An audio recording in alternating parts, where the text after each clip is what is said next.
वो आधा हिस्सा जिसके बगैर सच पूरा नहीं होता, वो है अर्ध सत्य।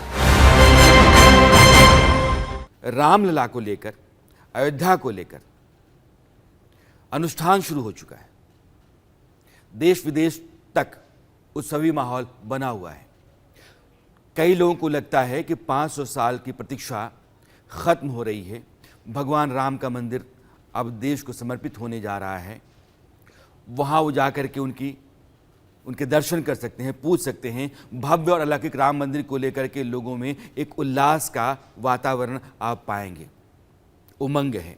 पूरा देश राम में आपको दिखता सा है, गाता हुआ सा दिख रहा है। भक्तों के साथ संत समाज भी रामलला की प्राण प्रतिष्ठा का बेसब्री से इंतजार कर रहा है। लेकिन इस भक्ति भाव की धारा के बीच कुछ विवाद के कंकड़ भी उछाले जा रहे हैं। इंडी गठबंधन के नेताओं के कुछ ऐसे चोटिल और सनातन विरोधी बयान आए जिसने लोगों को हैरान कर दिया। कुछ शंकराचार्यों ने भी प्राण प्रतिष्ठा और पूजन को लेकर के प्रश्न खड़ा किए। मैंने देश के 5 बड़े संतों से राम मंदिर निर्माण और प्राण प्रतिष्ठा पर उठ रहे सवालों को लेकर के बात की। ये वो संत हैं जिनको आप जानते हैं, जिनके देश में प्रसिद्धि है, और इनके जवाब आज आप सुनेंगे।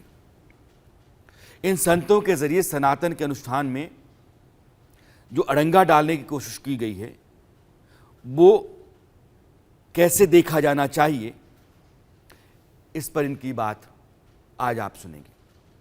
आध्यात्मिक गुरु श्री श्री रविशंकर, अखिल भारतीय अखाड़ा परिषद के अध्यक्ष रविंद्र पुरी, निरंजनी अखाड़ा के महामंडलेश्वर, बल्कि आचार्य महामंडलेश्वर कैलाशानंद गिरी, बागेश्वर धाम के पीठाधीश्वर धीरेन्द्र शास्त्री, हिंदू धर्म गुरु प्रमोद कृष्ण, कांग्रेस के नेता, ऐसे संतों से मैंने यह जानना चाहा कि जो प्रश्न उठ रहे हैं, जो विवाद उठ रहे हैं, ये समुचित हैं क्या? इस पर उन जैसे धर्माचार्यों की अपनी राय क्या है?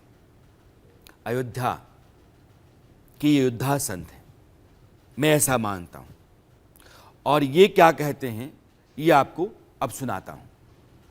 तो जो पहला प्रश्न मेरा रहा वो ये था कि जैसे जैसे रामलला की प्राण प्रतिष्ठा की घड़ी निकट आ रही है, कुछ लोग विवादों के जरिए सुर्खियां बटोरने में लगे हुए से दिख रहे हैं। सियासी दलों के सवालों को जब शंकराचार्य की जुबान मिलती है तो हैरानी होती है। 4 शंकराचार्यों में से 2 शंकराचार्यों ने राम मंदिर निर्माण और प्राण प्रतिष्ठा के समय को लेकर के सवाल खड़ा किए, प्राण प्रतिष्ठा समारोह में जाने से मना किया। एक है बद्रिकाश्रम के, जिसको ज्योतिर्पीठ कहते हैं, वहाँ के शंकराचार्य अविमुक्तेश्वरानंद जी, और दूसरे हैं पुरी के शंकराचार्य निश्चलानंद सरस्वती जी। अविमुक्तेश्वरानंद ये कहते हैं कि राम मंदिर का निर्माण अभी पूरा नहीं हुआ है, इसलिए अधूरे मंदिर में भगवान को स्थापित करना धर्म सम्मत नहीं है। आधी अधूरी जानकारी पर यजमान को भी विवादित बयान आते हैं, ऐसा लगता है। सवाल अपनी जगह है और उनके पीछे की मंशा अपनी जगह। सोशल मीडिया एक्स पर सवाल उठे कि आखिर कांग्रेस की जुबान क्यों बोल रहे हैं शंकराचार्य। मैंने जब 5 अलग अलग संतों से बात की तो उन्होंने क्या कहा, अब आप सुनिए इस सवाल पर, जो सवाल मैंने अभी आपको सुनाए। देखिए, हमारे देश में बहुत से संप्रदाय है, शास्त्र एक नहीं है, 108 आगम विधि है जिसके अनुसार मंदिर बनते हैं। ये तो सिर्फ वैष्णव विधि है 108, 28 तो शैवागम है, 64 तो शाक्तागम है। इन सब आगम में फर्क तो है ही। हाँ, वो जो बात अभी मुक्तेश्वरानंद जी कह रहे हैं, शंकराचार्य जी कह रहे हैं कि अधूरे मंदिर में मूर्ति स्थापना नहीं होनी चाहिए, वो उस जगह की बात है जहाँ पहले से कुछ था नहीं रहा हो, नई ढंग से कहीं मूर्ति बना रहे हैं, वो अलग बात है। यहाँ तो रामराज विराजमान है, रामलला कब से विराजमान है, ये तो वहाँ पर उनकी सानिध्य हमेशा रहा है, तो अब उसी सानिध्य को प्रकट ही कर रहे हैं। नहीं तो रामलला को वहाँ से आवाहन नहीं कर रहे, रामलला वहाँ मौजूद है ही। जी। इसलिए अलग अलग अभिमत है, उनके अभिमत से वो सही होंगे शायद, मगर जो अभी जो हो रहा है मुझे लगता है ये सही हो रहा है। मगर शंकराचार्य जी की सम्मान करते हैं हम, उनका अभिमत अलग है, वो उनका अधिकार है अपना मत को वो प्रकट करने का। मगर जी। हमारा मत तो ये है, देखिए श्री राम ने शिवलिंग का प्रतिष्ठा पहले करी रामेश्वरम में, बाद में जी। मंदिर बना। ऐसा ही बद्रीनाथ में नारायण पहले विराजमान हो गए थे वहाँ, बाद में राजा महाराजा ने आके फिर वहाँ बद्रीनाथ के मंदिर बनाए। ऐसे केदारनाथ की भी बात है। जितने बड़े बड़े मंदिर है, ज्योतिष लिंग है, स्वयंभू स्थान है, वहाँ सब मंदिर बाद में बना है, पहले वहाँ मूर्ति मौजूद हो गए थे पहले। ऐसे ही प्राण प्रतिष्ठा की भी विधान है। मूर्ति गर्भगृह हो जाए तो प्राण प्रतिष्ठा वहाँ कर सकते हैं। कुछ आगम में ऐसा भी है विधि, गर्भगृह भी ना हो, वहाँ पीठ बन गया हो, वहाँ आसन बन गया तो उस पे वेदिका के ऊपर स्थापना करने की भी अनुमति है। निशिलानंद जी पुरी के शंकराचार्य हैं। अभिमुक्तेश्वरानंद जी, सदानंद जी, भारती तीर्थ जी, वासुदेवानंद जी, कई पीठों पर आपसी विवाद चल रहा है जी। पुरी के शंकराचार्य बहुत विद्वान हैं और पुरी के शंकराचार्य हैं, हम सब अखाड़े के आचार्य हैं। मुझे लगता है कि मेरे पास भी निमंत्रण आया है राम जन्मभूमि का, उनके पास भी निमंत्रण आया होगा। यजमान तो कोई एक ही बनेगा, यजमान तो कोई एक ही बनेगा और मुझे लगता है वह यजमान बनने का पूर्ण अधिकारी हमारे आदरणीय प्रधानमंत्री नरेंद्र मोदी जी हैं। मुझे राम के उत्सव में ताली बजाने का अवसर भारत के लिए, राम के लिए नहीं, भारत के लिए, भारत ही राम है, राम ही भारत है। राम को आर्य कहा गया है कि सुनहि सखा जस आर्य व्रत देखा। गोस्वामी जी, मैं तो संस्कृत का विद्वान हूँ, लेकिन रामचरितमानस हमारे हृदय है। रामचरितमानस के बिना मेरा जीवन अधूरा है। मेरा मतलब संपूर्ण भारतीय परंपराओं के मानस पटल का जीवन अधूरा है जिसने रामचरितमानस को स्पर्श नहीं किया। आज आपने दो बातें बड़ी कही, पूज्य निशिलानंद जी सरस्वती जी महाराज का और अभिमुक्तेश्वर निशिलानंद जी भारत के श्रेष्ठ विद्वान। मुझे लगता है उनके द्वारा जो विरोध हो रहा है उस विरोध को समाप्त करना चाहिए, क्योंकि भारत की परंपरा के श्रेष्ठ आचार्य परंपरा में श्रेष्ठ शंकराचार्य, श्रेष्ठ आचार्य परंपरा में श्रेष्ठ आचार्य। आचार्य अखाड़े का हो या शंकराचार्य हो, दोनों समान है, दोनों समान है। शंकराचार्य और आचार्य दोनों समान है।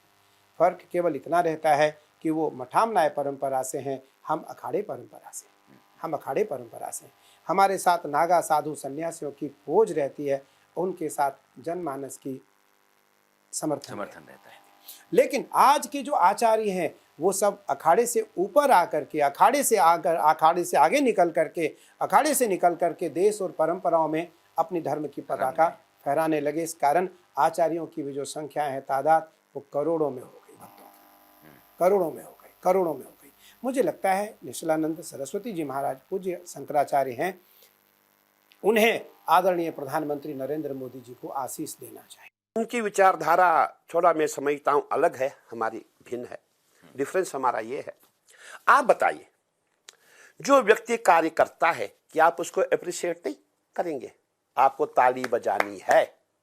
आपके पूर्वजों ने और मेरे पूर्वजों ने कुछ नहीं किया, मोदी ने किया, ताली क्यों नहीं आप बजाएंगे? आपको बैठ के ताली बजानी पड़ेगी। पूरा समाज नहीं, पूरा हिंदुस्तान ताली बजाएगा। आपको चीयर करना पड़ेगा, क्योंकि मोदी जी ने वो कार्य किया है जो आज तक कोई प्रधानमंत्री नहीं किया। हमारे जितने पूर्वज थे, क्या किया उन्होंने? नहीं बना पाए ना राम मंदिर। तो जो भी काम करेगा आपको अप्रिशिएट करना है, आपको ताली बजानी है। मैं उनसे कहना चाहूंगा, आप भी आए और हम भी बैठे हैं, पूरे जितने भी हिंदू हैं, जितने सनातनी हैं, सबको ताली बजानी पड़ेगी कि नरेंद्र मोदी जी के कारण आज हमारे राम आ गए हैं। हमारे देश के जगत गुरु शंकराचार्य, उन्होंने भी कुछ आपत्तियां निशिलानंद जी, बिल्कुल। मैं श्री राम जन्मभूमि न्यास से और आदरणीय प्रधानमंत्री जी से आपके चैनल के माध्यम से एक बहुत बड़ी अपील करना चाहता हूं कि भगवान श्री राम, अखंड कोटि मर्यादा पुरुषोत्तम भगवान श्री राम, अखंड हमारे अखिल कोट ब्रह्मांड नायक राम, उनके मंदिर की प्राण प्रतिष्ठा में कोई विघ्न नहीं आना चाहिए। भारत के प्रधानमंत्री जी और श्री राम जन्मभूमि क्षेत्र ट्रस्ट न्यास, आप एक बार शंकराचार्यों जी से, तमाम समस्त शंकराचार्यों से निवेदन करें कि वो भी इस शुभ कार्य में अपना सहयोग दें और अपनी उपस्थिति दर्ज कराएं। जी, मैं ये निवेदन करना चाहता हूँ श्री राम जन्मभूमि ट्रस्ट से कि वो हमारे पूज्यपाद शंकराचार्यों से बात करें, उनकी अगर कोई शिकायत है उसे दूर करें और उनसे आग्रह करें कि वो इस महान उत्सव में सम्मिलित हों और उनकी शुभकामनाएं हमारे साथ रहनी चाहिए। राम मंदिर को लेकर सदियों का संघर्ष चला, दशकों का आंदोलन चला, अदालती लड़ाई चली, सुप्रीम कोर्ट के फैसले के बाद मंदिर निर्माण का आदेश आया। लेकिन देश का एक बड़ा तबका है जो यह मानता है कि अगर नरेंद्र मोदी प्रधानमंत्री नहीं होते तो सुप्रीम कोर्ट के आदेश के बावजूद मंदिर इतना दिव्य और भव्य नहीं बनता, इतनी जल्दी नहीं बनता। देश का जो सपना था वह पूरा नहीं होता, 500 साल की प्रतीक्षा इतनी जल्दी पूरी नहीं होती। यह प्रश्न जब मैं इन संतों के सामने लेकर के आया तो इन्होंने क्या कहा, यह सुनिए। सक्षम सरकार केंद्र में होने के नाते ये सब चीज़ें अपनी अपनी समय पर सब होने लगा है। और देखिए, किसी भी धर्म को राजाश्रय की आवश्यकता है। राजाश्रय के बिना कहीं पर भी दुनिया में कोई धर्म पलपा नहीं है। और ये भावना लोगों के दिल में सदियों से रहा है। हमारे सनातन संस्कृति में भारत भर में लोग राम नाम लेके जीते हैं, उठते बैठते राम नाम से, मरते दम तक राम नाम का जाप होता है इस देश में। यहाँ तक यदि भारत का स्वातंत्र मिला है, उसका भी मैं ये कहूँगा कि राम नाम का एक बहुत बड़ा योगदान रहा है।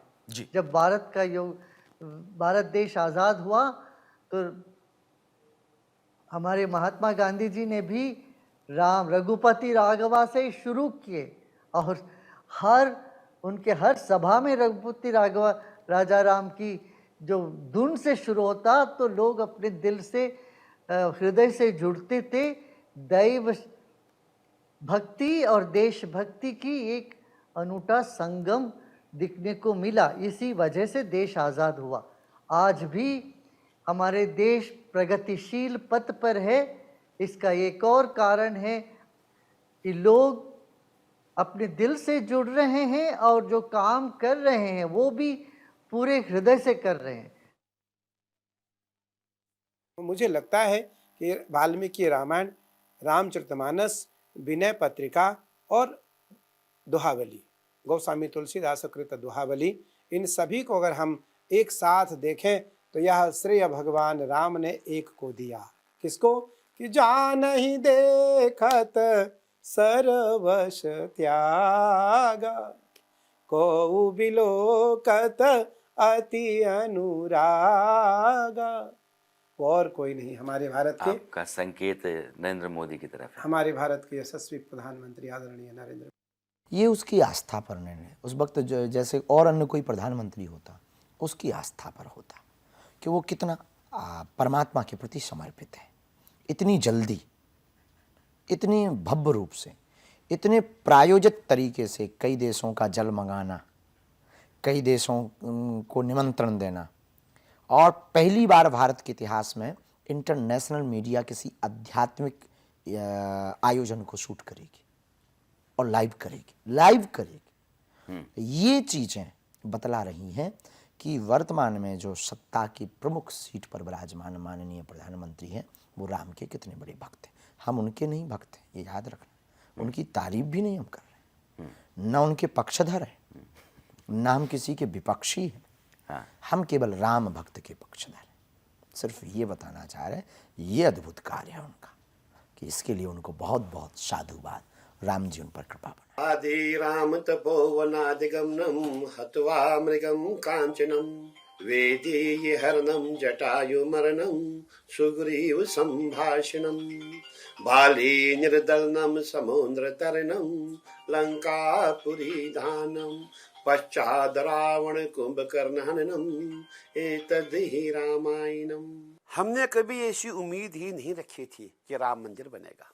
हमारी उम्मीद तब जगी जब हमारे माननीय प्रधानमंत्री जी 2014 में प्रधानमंत्री बने, तब हमें विश्वास हुआ कि अब कुछ नया होगा। जब हमारे माननीय प्रधानमंत्री जी राम मंदिर उद्घाटन में गए थे, उस समय करीबन देश के 200 संतों को बुलाया गया था, उसमें मैं स्वयं था। शिलान्यास के समय में जब हमने देखा हमारे माननीय प्रधानमंत्री जी भगवान राम लला के सामने दंड मस्तक हो गए, ऐसे लेट गए, ऐसे लगा कि सदियों से हमें जो है राम लापता हो गए थे और आज राम मुझे साक्षात दिख रहे हैं। जो पूरा संत समाज, पूरा साधु समाज, जितने भी लोग हम वहां थे, सबकी आंखों में आंसू थे। AIMIM इसके नेता हैं असदुद्दीन ओवैसी। वे और उनकी तरह के कुछ और नेता कुछ अलग तरह का बयान दे रहे हैं। मस्जिदों को आबाद करो, जालिमों की नज़र है मस्जिदों के ऊपर, 22 से 25 तारीख के बीच में मुसलमानों यात्रा मत करो, डर का, भय का माहौल पैदा करने की कोशिश की जा रही है इस तरह के बयानों से। जाहिर है यह सवाल बनता है और एक संगीन सवाल बनता है। इन सवालों को संतों के सामने जब मैंने रखा तो उन्होंने क्या कहा, आप इसे सुनिए। में ऐसा कुछ नहीं है, सभी समुदाय के लोग इसमें भाग ले रहे हैं। राम मंदिर के में वो कमेटी में भी हम रहे, मीडिएशन कमेटी में भी हमने जितने लोगों से मिले, किसी का कोई इतराज नहीं था। दो इक्के दुक्के लोगों को छोड़ के बहुत सारे लोग राम मंदिर के साथ है, इसके समर्थन में है। एक सौहार्दपूर्ण वातावरण बना है और इसका श्रेय भी हमारे सरकार को जाता है। क्यों, जब शुरू हुआ है, जब गवर्नमेंट का ये सबको कहना था, अभी फैसला आ गया, मगर कोई उत्सव नहीं, जश्न नहीं मनाएंगे। जश्न कोई मनाएंगे तो कोई काला दिवस मनाएगा, ये नहीं होना चाहिए, इसको रोका। और वो उनके मन में कुछ ऐसी बातें ना आकर के वो राष्ट्र विरोधी बातें कर रहे हैं। अयोध्या में अभी बहुत सारे मुसलमानों से अलग अलग तरीके से लोग बात कर रहे हैं। मैंने भी 1-2 लोगों से बात किया, तो उसमें एक वहाँ का अच्छा नेता है, प्रभावशाली बबलू खान, तो उसने कहा श्री राम मेरे अयोध्या आ रहे हैं। ये मूर्खतापूर्ण बात है। अगर हमें मस्जिदों को मिटाना होता तो हम मस्जिदों को इतना मिटाते कि मस्जिदें इस देश में बचती ही नहीं। आपकी मस्जिदें हैं कितनी, गिनती की कुछ। मंदिरों के पुजारी मिटा डालते। सनातनी अहिंसावादी है, सनातनी हिंसापूर्ण व्यवहार नहीं करते। 500 साल की लड़ाई क्यों करनी होती? अगर हमें मिटाना होता तो हम लोग कोर्ट में जाते, न्यायपालिका के दरवाजे खटखटाते। भारत में ये सुखी है, पाकिस्तान में देखो क्या हाल है। अरे भारत में भी तो हमारे ऊपर हावी ये लोग हैं। कभी भी किसी हिंदू ने मुसलमान का, और हमारी एक और दुर्भाग्य की बात है, अगर आप मुझसे पूछेंगे मुसलमानों से ज्यादा विरोध हमारे हिंदू कर रहे हैं राम मंदिर का, तो मैं यही कहूंगा मुसलमान को क्या खतरा है यार, मुसलमान के पीछे कौन जा रहा है? अरे हमने तो अपने राम मंदिर मांगा।